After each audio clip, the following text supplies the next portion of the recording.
আপু,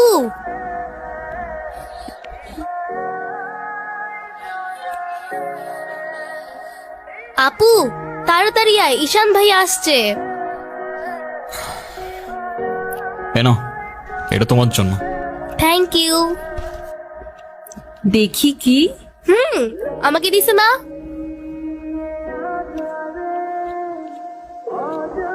আসসালামু আলাইকুম। ওয়ালাইকুম আসসালাম, বসো। বাবা, ও ঈশান। হ্যাঁ, সে তো দেখলাম। কি করো তুমি? আমি এলএলবি-তে লাস্ট ইয়ারে আছি। ও, স্টুডেন্ট। তোমার উদ্দেশ্যটা কিন্তু আমি বুঝতে পারছি। জি স্যার। তোমাদের মতো ছেলেরা কেন আমাদের মতো বিজনেসম্যানের মেয়েকে টার্গেট করে, কিসের লোভে, সেটা আমার খুব ভালো করে জানা আছে। বাবা, কি বলছো এসব? তুমি চুপ করো, আমি কথা বলছি। তোমার ফ্যামিলিতে আর কে কে আছেন? বাবা মা দুজনেই আছেন, কিন্তু ফ্যামিলি বলতে আমি একা। তার মানে আমি তো ঠিক বুঝলাম না। তারা আমার সাথে থাকে না, সেপারেটেড। ও, বুঝতে পারছি। তা প্রবলেমটা কার ভেতরে?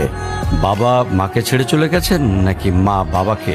আপনি ঠিক কি মিন করতে চাচ্ছেন আমি ঠিক বুঝলাম না স্যার। আই মিন, ক্যারেক্টারের প্রবলেমটা কার ভেতরে ছিল, তোমার বাবার না মার? আরে সমস্যা তো আপনার ক্যারেক্টারে। You don't even know the basic manners. কিভাবে কারোর সাথে কথা বলতে হয় সেই ভদ্রতাটাও শেখেন নাই আপনি। আমাকে আসছে আমার বাবা মা নিয়ে কথা বলতে। আর হোয়াট ইউ মিন ভাই তোমার মতো ছেলে? হ্যাঁ, কি টার্গেট করছি আমি? আপনার টাকা? অবভিয়াসলি, তা নয় তো কি? আপনার হয়তো আমার ব্যাকগ্রাউন্ড সম্পর্কে ধারণা নেই স্যার। আপনাদের মতো সো কল্ড বিজনেসম্যান আমার বাবার অফিসের লাইন দিয়ে দাঁড়িয়ে থাকে। আমি এখানে আসছি শুধুমাত্র ওকে ভালোবাসি বলে, সেকেন্ড কোনো উদ্দেশ্য সমান নাই। তুমি তো একটা বেয়াদব। তোমার ক্যারেক্টার সম্পর্কে আমি খুব ভালো করে জানি। তুমি রাস্তাঘাটে মাস্তানি করো, আর তুমি কি করে ভাবলে যে তোমার মতো একটা স্কাউন্ডারের হাতে আমার মেয়েকে তুলে দেব? তো আপনার মেয়েরে কে বলছে আমার হাতে তুলে দিতে? আমি বলছি? বাসায় ডেকে আনছেন অপমান করতে। আপনার বাবা মাই তো আপনাকে ভদ্রতাটা শেখাইতে পারেনি। আপনি আসছেন আমায় জাজ করতে। বেরিয়ে যাও, এই মুহূর্তে আমার বাড়ি থেকে বেরিয়ে যাও। Get out! আপনি যদি মনে করেন আপনি চিৎকার করে আমাকে দমায় রাখতে পারবেন, then I can make more noise.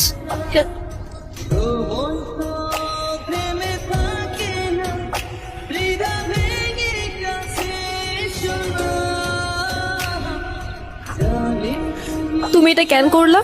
ঈশান, আমি তোমাকে বারবার বলছি বাবার সামনে রাগটা একটু কন্ট্রোল করে ভদ্রভাবে কথা বলতে। আমার জন্য এতটুকু করতে পারলা না?